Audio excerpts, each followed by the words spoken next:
இந்த பதிவு பார்க்க போகிற அத்தனை அன்பர்களுக்கும் அடியார்களுக்கும் அடியனுடைய பணிவான வணக்கங்களை தெரிவிச்சுக்கிறேன்.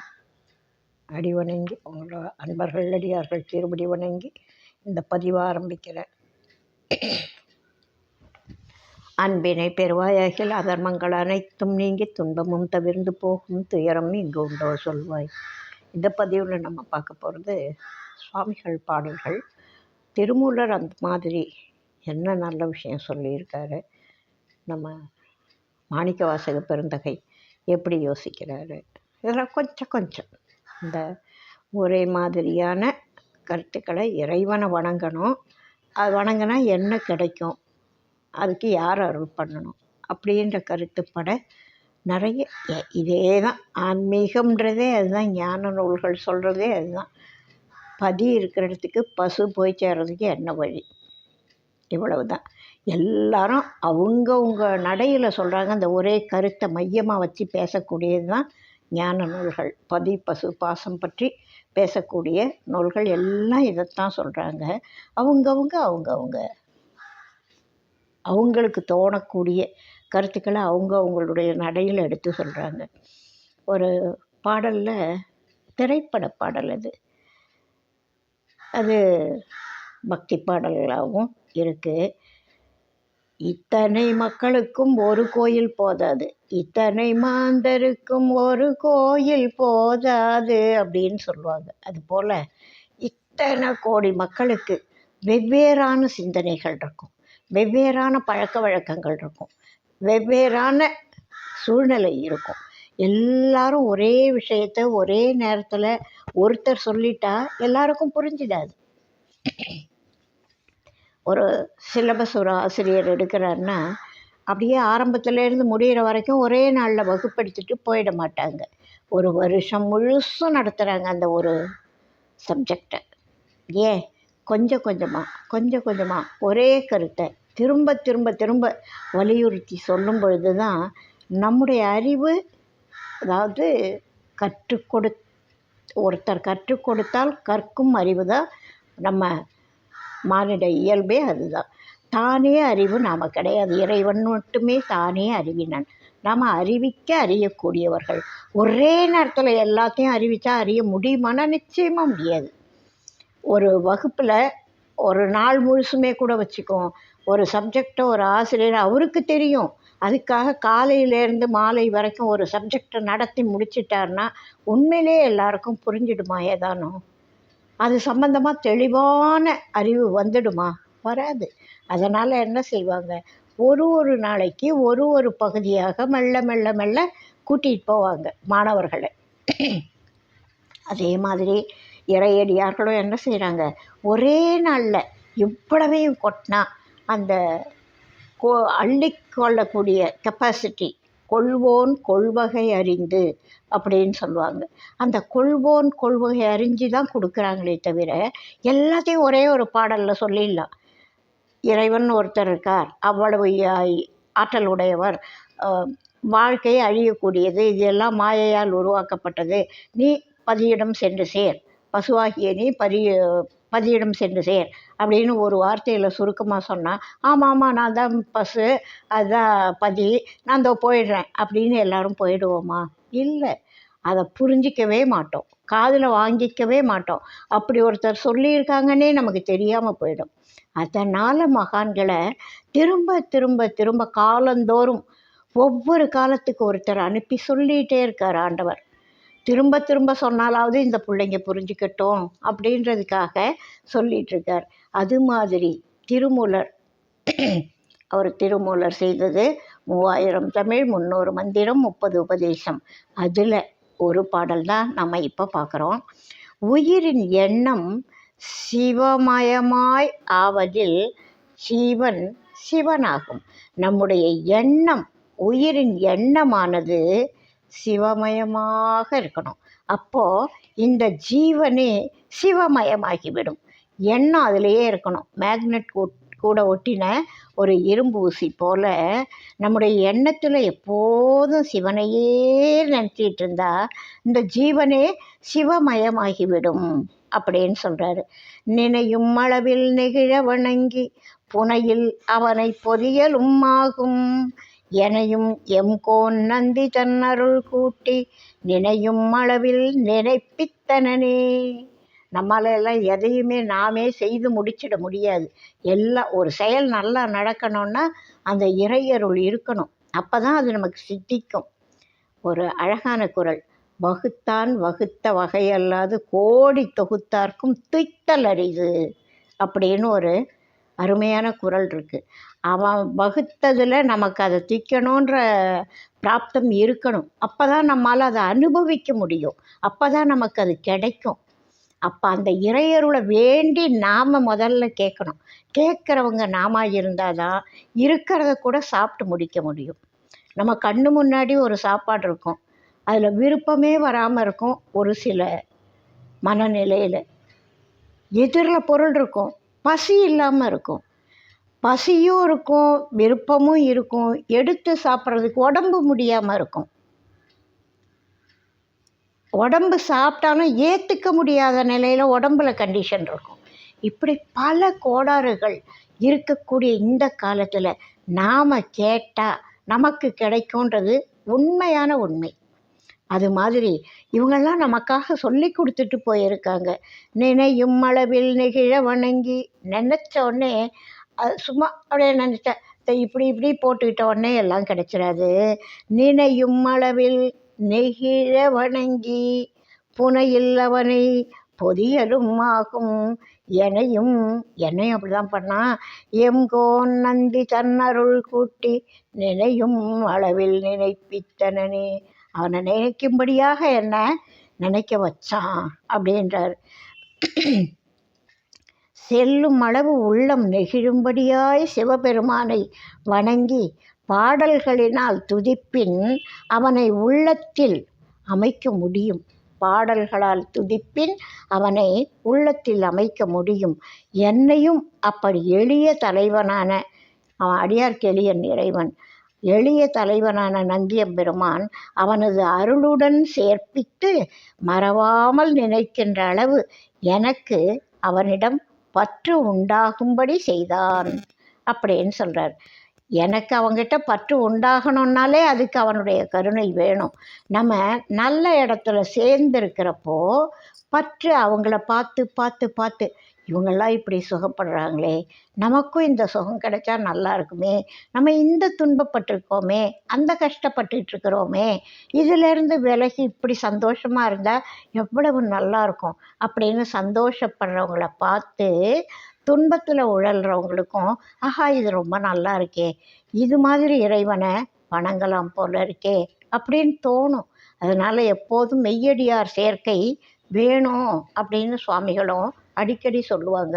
அந்த நல்ல எண்ணங்கள் எங்கே வரும், அந்த ஆன்மீக நாட்டம் எங்கே வரும் அப்படின்னா நிஜமாகவே இதுக்கு முன்னாடி இறை நாட்டம் உள்ள மெய்யடியார்களுடைய சேர்க்கை, அவங்களோட சேர்ந்து பழகக்கூடிய பழக்க வழக்கங்கள், அவங்க சொற்களை கேட்கக்கூடிய பாக்கியம், அவங்கள பற்றி பேசக்கூடிய நேரம், இப்படி தான் நமக்கு அந்த நாட்டமே முதல்ல வரும்.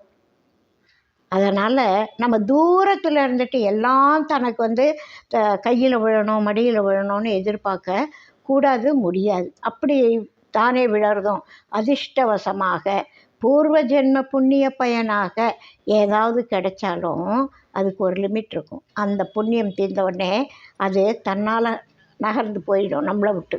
அப்படி இல்லை, நம்முடைய உழைப்பால் நமக்கு கிடைக்கிறது தான் நமக்கு எப்போதும் தங்கி இருக்கும். இது ரஜினி ஒரு திரைப்பட வசனமாக சொல்லுவார், எல்லாரும் கிளாப் பண்ணுவோம். கிடைக்கிறது கிடைக்காம போகாது, கிடைக்காது கிடைக்காது அப்படின்லாம் சொல்லுவார். அது மாதிரி நம்ம முயற்சி இருந்து கிடைக்கிறது கட்டாயமாக நமக்கு ஒட்டும். நம்முடைய முயற்சி இல்லாமல் கிடைக்கிறது இன்றைக்கி வரலாம், அது ஒரு மாயத்தோற்றம், ஜாலவித்தை போல் இருக்கும், 4 பொழுது இருக்கும், அதுக்கப்புறம் காணாமல் போயிடும். அதனால் நாம் என்ன செய்யணும், முதல்ல நினைக்கணுன்றதையே நினைக்கணும். நினையும் அளவில் நெகிழ வணங்கணும். நினச்சிட்டா மட்டும் போதாது, நெகிழும்படியாக வணங்கணும். புனையில் பாடலால் அவனை பொதியலும் ஆகும். எனையும் எம்கோன் நந்தி தன்னருள் கூட்டி நினையும் அளவில் நினைப்பித்தனனே. இந்த மாதிரி திருவாசகத்தில் மாணிக்க பெருந்தகை சொல்கிறார், எல்லாமே திருவாசகத்துக்கு உருகாதவங்க ஒரு வாசகத்துக்கும் உருக மாட்டாங்க, அவங்களுக்கு அந்த உருக்கம் வராது. இதுக்கு உருக தெரியாதவங்களுக்கு மற்ற எதனாலையும் உருக்கம்னு ஒன்று ஏற்படாது அப்படின்னு சொல்லக்கூடிய அளவுக்கு ஒரு அழுது பக்தி பண்ணக்கூடிய ஒரு நூல் திருவாசகம். அதில் அவர் சொல்கிறாரு,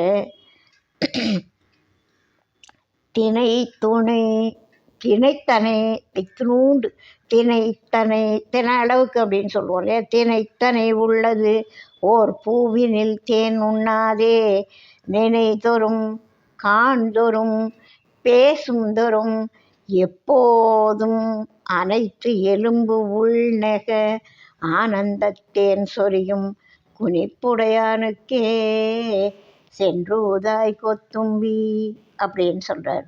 இந்த ஒரு தேனளவுக்கு தேன் தான் இருக்கும் ஒரு பூவில். இந்த வண்டு என்ன செய்யும், ரீங்காரம் பண்ணிகிட்டே இருக்கும், பண்ணிவிட்டு எங்கே இருக்குதுன்னு அது ஸ்மெல் பண்ணுது, பண்ணி அந்த தேன் எடுக்கிறதுக்கு பூவில் மேலே போய் உட்காரும். தன்னோட குழலை நீட்டி, உறிஞ்சு குழலை நீட்டி அதில் இருக்கிற தேனை மென்மையாக எடுத்துக்கும். அது எவ்வளவு இருக்கும் அப்படின்னா ஒரு தென்னை அளவுக்கு தான் இருக்கும். ஒரு மலர்லேருந்து ஒரு தேனி எடுக்கக்கூடிய அளவு அதோட உடம்பு, அதோட உறிஞ்சு குழல் கெப்பாசிட்டி, தேன் மலரில் இருக்கிற அளவு எல்லாத்தையும் வச்சு திணைத்தனை இருக்கும், ஒரு தெனை அளவுக்கு இருக்கும். அந்த தேனை எடுக்கிறதுக்காக நீ இவ்வளோ பாடுபடுறியே, இப்படி போய் அதை சுற்றி சுற்றி ரீங்காரம் பண்ணி அது மேலே போய் உட்காந்து நீ கஷ்டப்பட்டு எடுக்கிற, திரும்ப நீ கொண்டு வச்சுட்டு வருவ, மறுபடியும் இன்னொரு மலரை தேடி போவ, இவ்வளோ கஷ்டப்படுறியே, தேன் எடுக்க போகிற கோத்தும்பியே, உன்னை நான் என்ன சொல்கிறேன்னா, இங்கே நான் ஒரு இடம் சொல்கிறேன். இப்போ நீ தென அளவுக்கு இருக்கிற தேனுக்காக இவ்வளோ பாடுபடுறல்ல, நான் ஒரு இடம் சொல்கிறேன், அங்கே நீ வந்து பாரு, எவ்வளவு தேன் கிடைக்கும் தெரியுமா, எப்படியெல்லாம் கிடைக்கும் தெரியுமா. நினைதொரும் நினைக்கிறப்பெல்லாம் தேன் கிடைக்கும், மனசில் நினச்சா தேன் கிடைக்கும்னு சொன்னால் உண்மையா? உண்மை.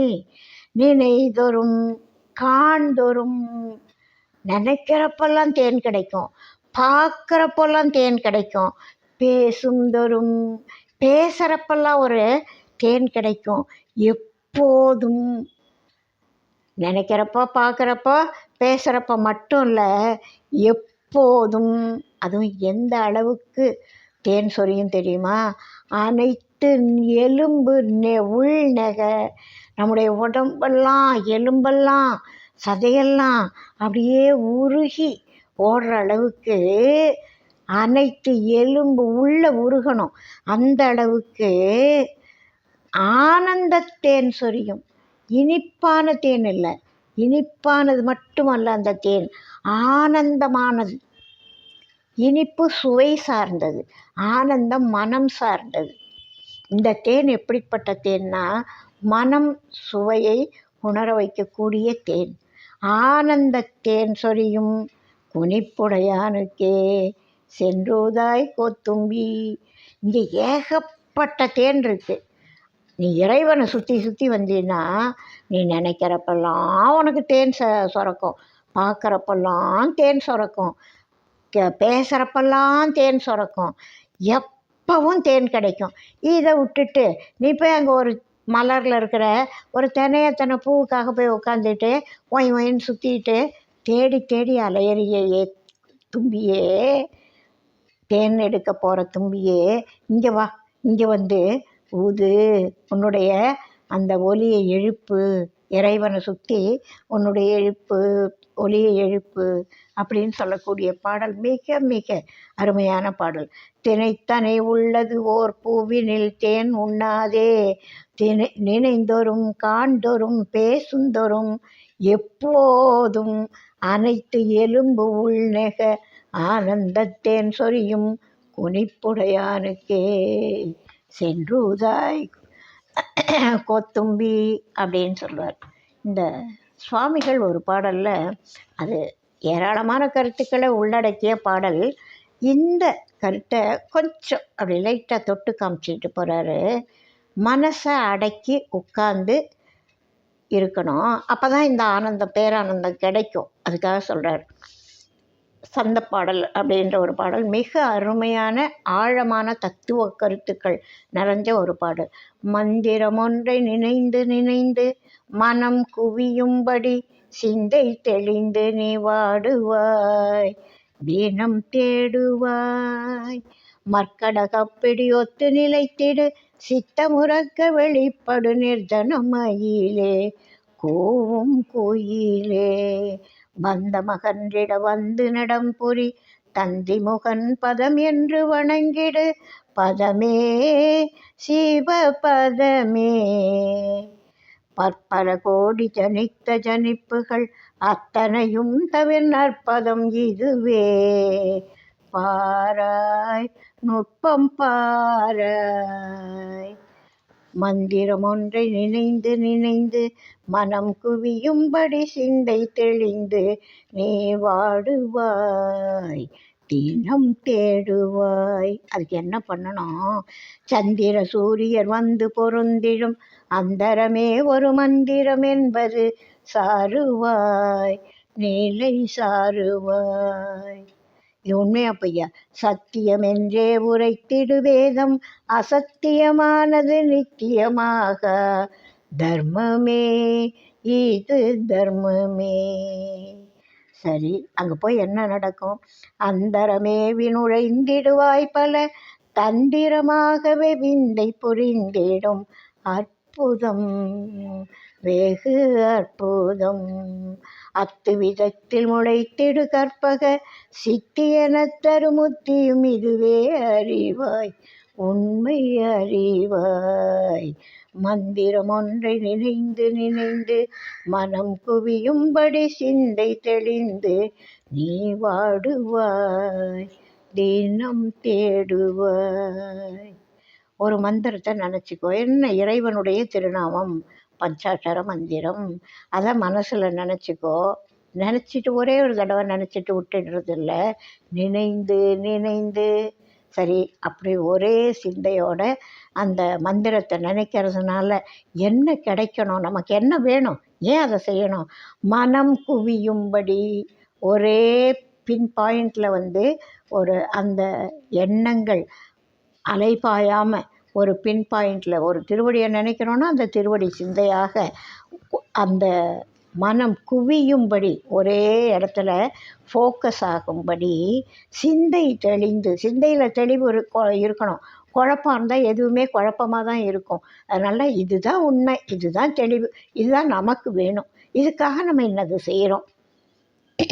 சிந்தை தெளிந்து நம்பிக்கை இருக்கணும், திட வைராக்கியம் இருக்கணும். எங்கே நம்ம பற்று வைக்கிறோன்ற இடம் தெரிஞ்சு வைக்கணும். வேண்டாத பொருள், அழிகிற பொருள் மேலே வைக்கிற பற்று நம்மளையும் வீணாக்கி சேர்த்து அடித்து தள்ளிட்டு போயிடும்.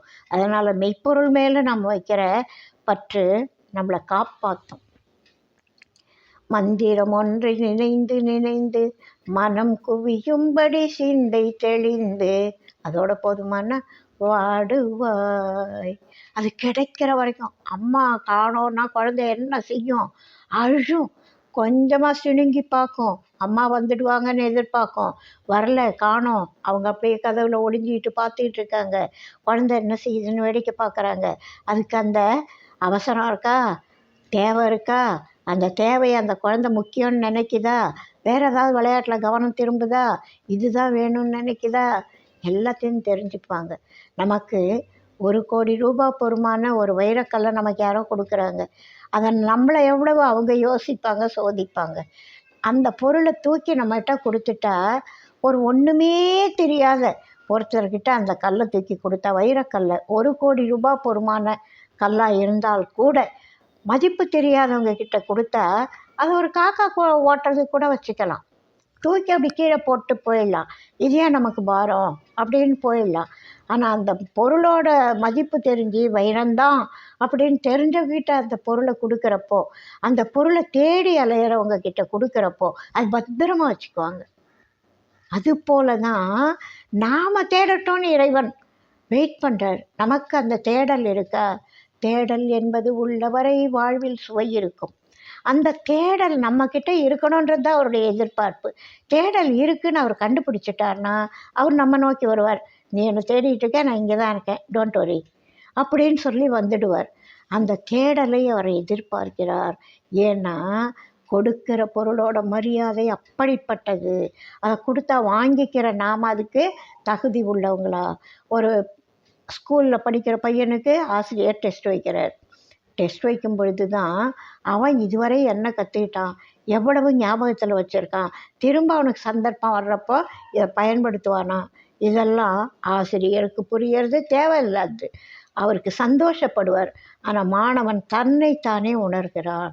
நம்முடைய கெப்பாசிட்டி என்ன, நமக்கு இந்த கேள்விக்கு எவ்வளவு பதில் தெரிஞ்சிருக்கு, எவ்வளவு துல்லியமாக நம்ம புரிஞ்சு வச்சுருக்கோம் அப்படின்னு மாணவர்கள் தெரிஞ்சுக்கிறதுக்கு அந்த தேர்வுகள் ரொம்ப முக்கியம்.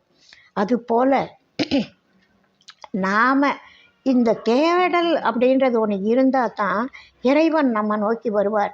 தேடலே இல்லாதவங்க கிட்ட அவர் போனால் அதை யாரும் ஏற்றுக்க மாட்டாங்க, புரிஞ்சிக்க மாட்டாங்க. அதனால் கிடைக்கிற சந்தோஷத்தை அனுபவிக்க அவங்களால முடியாமல் இருக்கும். அதனால தான் தேடல் இருக்கணும்.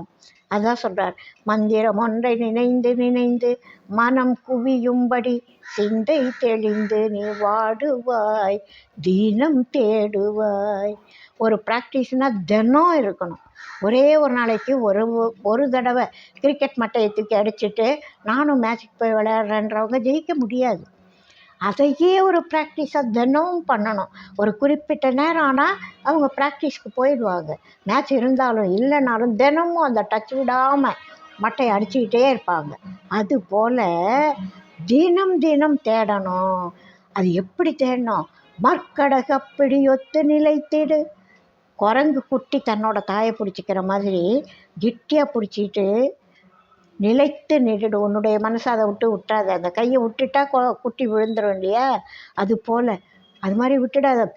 பிடிச்சபடி கிரிப்பாக இருக்கணும்.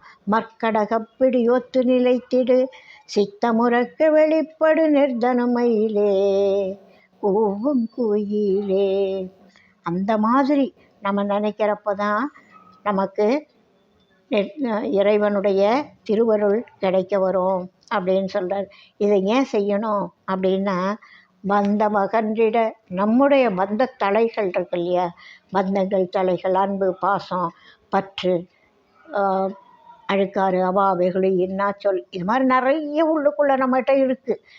காட்டில் பல மரம் இருக்கிற மாதிரி நம்ம மனசுக்குள்ள பல எண்ணங்கள், பல ஆசைகள், பல கருத்துக்கள், பல ஆணவம் சார்ந்தது, மாயை சார்ந்தது, கண்மங்கள் சார்ந்தது, பலது உள்ளே இருக்குது. அதனால் அந்த பந்தம், பாசம், இதை எல்லாத்தையும் நம்மக்கிட்ட இருந்து விளக்கிறதுக்கு ஒரு ஆள் வேணும். அது தானே விலகாது. அதனால் அதுக்காகனே பந்த மகன்றிட வந்து நடம் பொறி தந்தி முகன் பதம் என்று வணங்கிடு, பதமே சிவ பதமே நீ அடியார்க்கு எளியனாக, காட்சிக்கு எளியனாக வந்து நிற்கக்கூடிய எங்கே எதில் நீ நினச்சி கூப்பிட்டாலும் அதில் நீ எதில் ஆவாகனம் பண்ணாலும் அதில் இறைவன் குடியேறி நமக்கு அருள் புரிவார். ஒரு மஞ்சள், ஒரு சந்தனம், ஒரு மாட்டோட சாணம், ஒரு மண், எதனால் நம்ம பிள்ளையார்னு பிடிச்சி வச்சு ஒரு அருகை போட்டு இது பிள்ளையார்னு நம்ம நம்பி கும்பிட்டா அது பிள்ளையாராகவே மாறி நமக்கு அருள் வழங்கும். அதுபோல் அந்த எண்ணம் இருக்கணும். எளியனாக இருக்கக்கூடிய அந்த இறைவன் தான் நம்முடைய பந்தத்தை அகற்றக்கூடியவர், மாயை கர்மத்தை அகற்றக்கூடியவர். அதனால் பந்த மகன்றிட வந்து நடம் புரி, அவர் வந்திருக்காரு இங்கே பூமிக்கு, அவர் வந்திருக்காரு. வந்து நடம் புரி தந்தி முகன் பதம் என்று வணங்கிடு, பதமே சிவ பதமே. தந்தி முகவன் பதத்தை நீ வணங்கினால் உனக்கு கிடைக்கக்கூடியது சிவபதம். தந்தி முகவன் பதம்னு ஒன்று தனியாக வச்சில்ல. தந்தி முகவனை நீ வணங்கினாலும் உனக்கு கிடைக்கிறது சிவபதம் கிடைக்கும். ஏன்னா இது ரெண்டும் ஒன்றே தான். பற்பல கோடி ஜனித்த ஜனிப்புகள் அத்தனையும் தவிர நற்பதம் இதுவே அறிவாய். இந்த பாராய் நுட்பம் பாராய். இந்த உலகத்தில் நம்ம கோடான கோடி பிறவிகள் பிறந்திருக்கோம். புல்லாகி பூடாய் புழுவாய் மரமாகி பல்விருகமாக எல்லாமா நம்ம பிறந்து முடிச்சுட்டு ஏதோ ஒரு புண்ணிய பலன் இங்கே வந்து மனுஷ பிறவியாக இருக்கும். அதுலேயும் ஒரு அதிக புண்ணியம், நமக்கு ஆன்மீகம்னா என்னன்னு தெரியுது, அதுலேயும் இன்னும் மேற்கொண்ட புண்ணியம், நமக்கு அந்த சிந்தனை வருது, நாம் இறைவனோட நெருங்கி இருக்கணும், ஆன்மீக முன்னேற்றம் அடையணும், இறைவனுடைய திருவருளை பெறணும், அதுக்கு நல்ல வழியில் ஒழுகணும். இதையெல்லாம் நம்ம தெரிஞ்சுக்கிறதே ஒரு பாக்கியம். இதையெல்லாம் தெரியாதவங்க நிறைய பேர் இன்னும் இருக்காங்க. அதை பற்றி சிந்திக்கிறதுக்கு அவங்களுக்கு வாழ்க்கையில் நேரமே இல்லை. எல்லாம் ரொம்ப பிஸி. காலையிலேருந்து இரவு படுக்க போகிற வரைக்கும் உழைப்பாங்க. உழைச்சிட்டு கிடைக்கிறத சாப்பிட்டு படுத்து தூங்கிடுவாங்க. அடுத்த நாள் உழைக்க தயாராகிடுவாங்க. அவங்களுக்கு சரீர உழைப்பு அதிகமாக இருக்கும். இதையெல்லாம் சிந்திக்க நேரமே இல்லை. அப்படிப்பட்டவர்களும் இந்த உலகத்தில் வாழறப்போ நாம் பாக்கியவான்கள். ஏன்னா நம்முடைய சில தேவைகள் பூர்த்தியான காரணத்தால் நம்மால் சிந்திக்க முடியுது. அப்படியெல்லாம் சிந்திக்க தெரிஞ்சு வாய்ப்பும் இருந்து இதையெல்லாம் நம்ம நடுவு விட்டுடலாமா? இல்லை இல்லையா? இந்த வாய்ப்பே பெரிய வாய்ப்பு. அதனால் விடாமல் பிடிச்சிக்கணும். எப்படி பிடிச்சிக்கணும்? மர்க்கடகு எப்படி போல் பிடிச்சிக்கணும். எதுக்காக? பந்தம் அகன்றிட, நம்முடைய பாசபந்த தலைகள் அது அகன்றாதான் நமக்கு பிறவியிலேருந்து விடுதலை கிடைக்கும். அப்போ அந்த பிறவி வினை அகல்றதுக்காக நம்ம என்ன செய்கிறோம்? வந்து நடம் புரி. அவர் ஆகாயத்தில் இருந்துட்டு என்கிட்ட வா அப்படின்னு அண்ட சராசரமும் பறந்து விரிஞ்சி நின்னார் இல்லையா சிவபெருமான்? அந்த மாதிரி அண்டவெளிக்கு போய் நம்ம பார்க்க முடியாது. பிரம்மனும் திருமாலுமே தேடி அடிமுடியை கண்டுபிடிக்க முடியல. நாம் என்னத்தை கண்டுபிடிப்போம்? அதனால் இறைவன் என்ன செய்கிறார்? பூமிக்கு வந்து சிலா வடிவத்திலும் எளியனாக கல்லில், மரத்தில், பூவில், இப்படி ஆலமரத்தடியில் கண்ட இடங்களில் திருக்கோவில் அமைச்சு பெரியவங்கள்லாம் வழிபாடு செய்து நமக்கு வழி காமிச்சிருக்காங்க. அதனால் வந்து நடம் புரியக்கூடிய தந்தி முகன் பதம் என்று வணங்கிடு பதமே அது சிவபதம்தான் கிடைக்கும். பற்பல கோடி ஜனித்த ஜனிப்புகள் அத்தனையும் தவிர இந்த பிறவின்ற தலையிலேருந்து, சிக்கல்லேருந்து, சுழல்லேருந்து, கடல்லேருந்து நம்ம தப்பிக்கணும் அப்படின்னா இதுதான் வழி. அதுக்கு உண்டான நற்பதம் இதுவே தான் சரியான பதம்.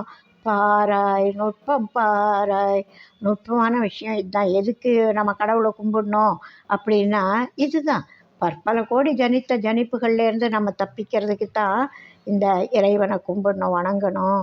இது எப்படி நடக்கும்? நம்ம உடம்புக்குள்ளே எப்படி நடக்கும்னா, சந்திர சூரியர் வந்து பொருந்திடும் அந்தரமே ஒரு மந்திரம் என்பது சாருவாய் நிலை சாருவாய். சத்தியம் என்றே உரைத்திடு வேதம், அசத்தியமானது நித்தியமாக தர்மமே இது தர்மமே. நம்முடைய எளிமையான அதாவது ஒரு உடம்புக்குள்ளே உயிர் இருந்தால் தான் அது வந்து ஆன்மாவுக்கு இந்த உடம்புக்குள்ளே உள்ளே இருக்கிற வரைக்கும் தான் நமக்கு வேலை. நமக்கு எதையும் நினைக்கிறத சிந்திக்க முடியும், செயல்பட முடியும். இந்த ஆன்மா இந்த கூட்டை விட்டு வெளியில் பறந்துட்டா, முட்டையிலேருந்து குருவி பறந்து போகிற மாதிரி போயிட்டா, இந்த ஓடு வெறும் ஓடு, தூக்கி கீழே போடு. அதுதான் நம்ம உடம்போட நிலைமை. அது இருக்கிறப்பவே நம்ம இதெல்லாம் முயற்சி பண்ணணும், சிந்திக்கணும், செயல்படணும். அந்தரமே ஒரு மந்திரம் என்பது சாருவாய் நிலை சாருவாய். இந்த அந்தரம்தான் உண்மையானது அப்படின்னு புரிஞ்சிக்கோ. சத்தியம்னு ஒரு வேதம் சொல்லுச்சுல்ல, அந்த சத்தியமான பொருள் தான். அசத்தியமான ஒரு பொருள், அழியக்கூடிய ஒரு பொருள், மாயை சார்ந்த பொருள் எக்காலத்திலும் நித்தியம் ஆகாது. அழியக்கூடிய பொருள் அழிந்தே தீரும். அது என்னென்ன? தர்மம். அதுதான் அழியக்கூடியது, அழிந்தே தீரும். அழிக்க முடியாது நிலைத்த பொருள் ஒன்றே ஒன்று இறைவன், ஒன்றே குலம், ஒருவனே தேவன். அந்த ஒருவன் தான் நிலைத்த பொருள். பாக்கி எல்லாம் அனைத்தும் அழியக்கூடியது, மாற்றங்களுக்கு உட்பட்டது. அதனால் அந்தரமேவி நுழைந்திடுவாய் பல தந்திரமாகவே விந்தை புரிந்திடும் அற்புதம் வெகு அற்புதம். இந்த மாதிரி அந்தரத்தில் ஒன்றை நீ முதல்ல நினச்சிப்பார். உள்நோக்கு, அகநோக்கு அது இருந்து அந்தரமேவி நுழைந்திடுவாய். உள்ள ஒன்றை நீயே யோசிச்சுப்பார். நான் யாரெல்லாம் பார்க்க சொன்னாங்கல்ல ரமண மகரிஷி, அது மாதிரி தன்னையே தன்னை அறிந்தால் தலைவனருள் கிட்டுமென பன்னுமறை சாத்திரங்கள் பகரும் பராபரமே அப்படின்னு சுவாமிகளும் சொல்லுவார். அது மாதிரி முதல்ல நம்ம உள்நோக்கு அகநோக்கு இருந்தால் தான் நாம் என்ன நிலையில் இருக்கோம், நம்முடைய குற்றங்கள் என்ன, அதை என்ன செய்தால் களையலாம், இதெல்லாம் தெரிய வரும். அந்தரமேவி நுழைந்திடுவாய் பல தந்திரமாகவே விந்தை புரிந்திடும் அற்புதம் வெகு அற்புதம். அத்து விதத்தில் முளைத்திடு கற்பக சித்தியன தருமுத்தியும் இதுவே அறிவாய் உண்மை அறிவாய்.